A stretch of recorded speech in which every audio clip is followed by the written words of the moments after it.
welcome back to Cyberspace Investigations. In the world of 9th Gen gaming, it's been about 7 years since the introduction of paid online play for Sony's PlayStation consoles. But before that, Microsoft had already been doing it. Sony entered the world of profits with the PS4 with the introduction of PS Plus being required for online play in games that weren't free. But what about Nintendo? Throughout the 8th gen in which Sony joined Microsoft in the cursed depths of greed, Nintendo stayed on the realm of free online. Not that you could do much with it on the Wii U anyways, but it was a nice sentiment that online gaming was still there. However, because of this, there were no perks or benefits, and Nintendo was losing out on a slight chunk of cash they would have won if they were actually doing the thing everyone else was doing. In January of 2017, after the announcement of the Nintendo Switch and its great portability structure, another slightly shocking if not annoying announcement came: Nintendo Switch Online. No one liked Nintendo's Online. It wasn't good.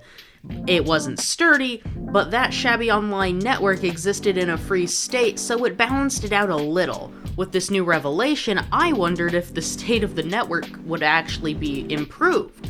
As it turns out, I think Nintendo is run by people who think the internet is run by aliens from the other side of Jupiter, because they don't understand it at all. This new service was $20 a year and yet retained pretty much every single issue the Wii U's internet system had. This new system lacked a microphone, something the Wii U had, meaning voice chat would be void on the system. In response, Nintendo launched an NSO app for that. Well, let's look at it. Okay, you see here, and, this isn't gonna work. We're gonna have to try something different for this.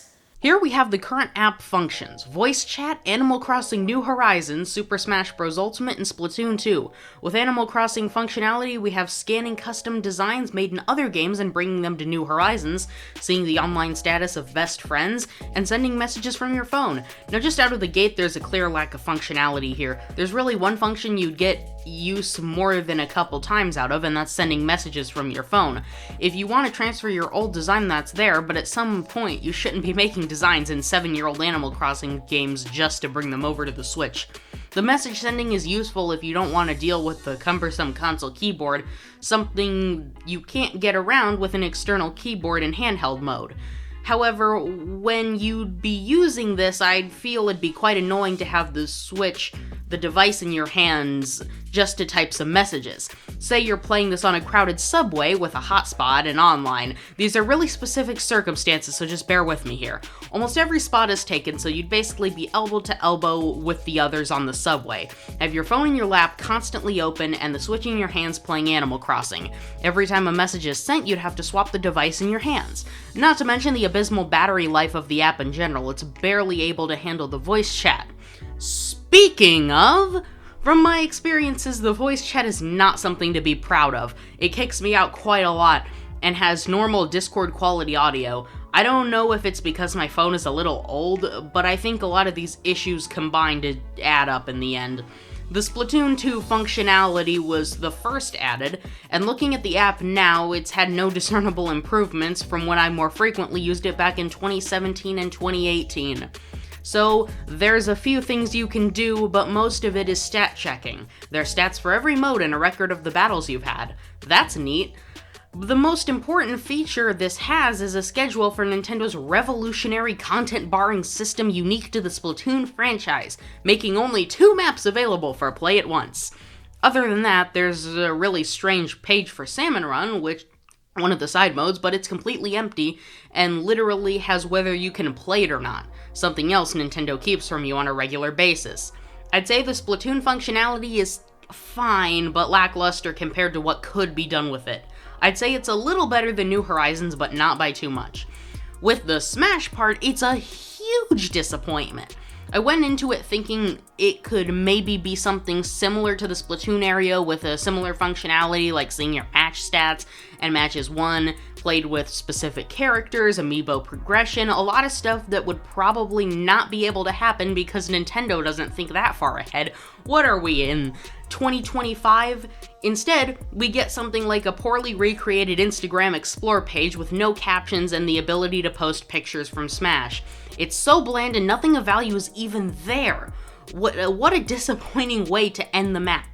Well, compared to the Xbox and PlayStation apps, the NSO doesn't even hold a candle. Unfortunately, the underwhelming nature of this app continues into the second function of NSO, the Virtual Console. The Virtual Console was something added to the Wii to give it a little more backbone in terms of its lineup. It lets you play a lot of retro games from the Genesis, NES, SNES, Lynx, Game Boy, N64, you name it, it probably had it if it was from the 80s or 90s. This persisted throughout the Wii U and 3DS's life as well, with each system having a different set of systems, the Wii U handling consoles and the 3DS taking the Game Boy and Game Gear lineups. With the Switch, Nintendo jettisoned this feature from the console in favor of having some of the previous content locked behind their subscription. Honestly, this is a better model, as Virtual Console games were overpriced and just completely ripped ROMs of the originals. Now, they're the ROMs, but a lot less of them, and all in one nice little package. Starting off with 30 NES games, this service got about 2 new games per month up until September 2019, when Nintendo said they would no longer be doing monthly games. Now they release them quarterly, and boy, they're running out of good games to put on there. 2019 also launched SNES games on the service, the same day the quarterly stuff was announced, and it launched with 20 SNES games. This was not only 10 less than the NES portion, but a bad omen of things to come.